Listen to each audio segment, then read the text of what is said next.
Seorang wanita yang hidup sendirian, memiliki imajinasi yang sedikit di luar nalar. Dia sangat hobi membuat bentuk-bentuk yang aneh dengan tanah liat. Sampai suatu ketika dia bertemu dengan seorang pria yang bisa mewujudkan apa yang menjadi imajinasinya. Alur film berjudul, yang dirilis tahun 2003 ini akan segera kita mulai. Film dibuka dengan seorang wanita cantik sekitar 40 tahunan bernama Rene. Dia adalah seniman pembuat karya dari tanah liat. Namun bukan membuat guci atau vas bunga, dia lebih suka membuat kerajinan dengan bentuk-bentuk aneh. Entah apa tujuannya.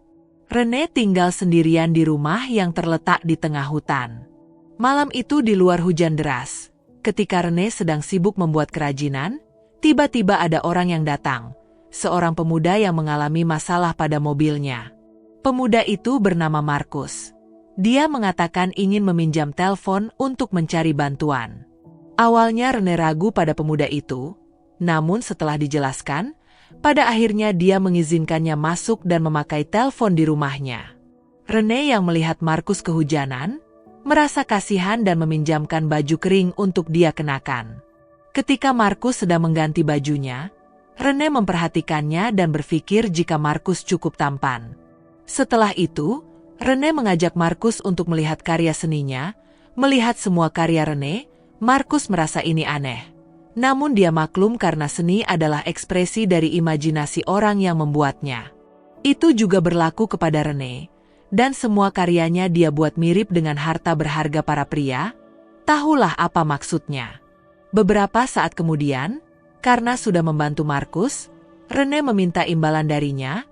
Dia meminta Markus menjadi model karya seni selanjutnya. Rene berniat membuat replika harta berharga milik Markus.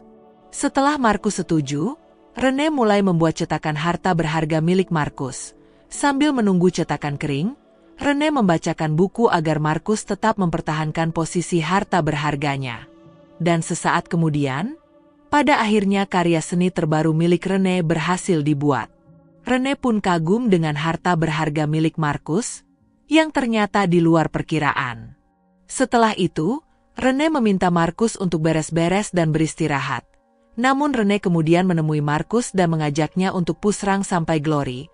Tidak hanya sekali, Rene terus-terusan meminta mengulanginya sampai berkali-kali. Pagi harinya, ketika terbangun Rene tidak menemukan Markus. Dia sudah pergi dari sana. Rene tidak menyesal dengan apa yang sudah terjadi, bahkan dia masih ingin kembali mengulangi kejadian itu. Imajinasi yang dulu hanya bisa dia buat dengan tanah liat, kali ini bisa menjadi kenyataan bersama Markus. Sampai beberapa hari kemudian, datang lagi orang baru ke rumah itu. Mungkin saja hal yang sama seperti Markus akan terulang kembali bersama pria itu. Itulah tadi alur film kita kali ini. Semoga kalian suka dan sampai jumpa lagi di alur film kita selanjutnya.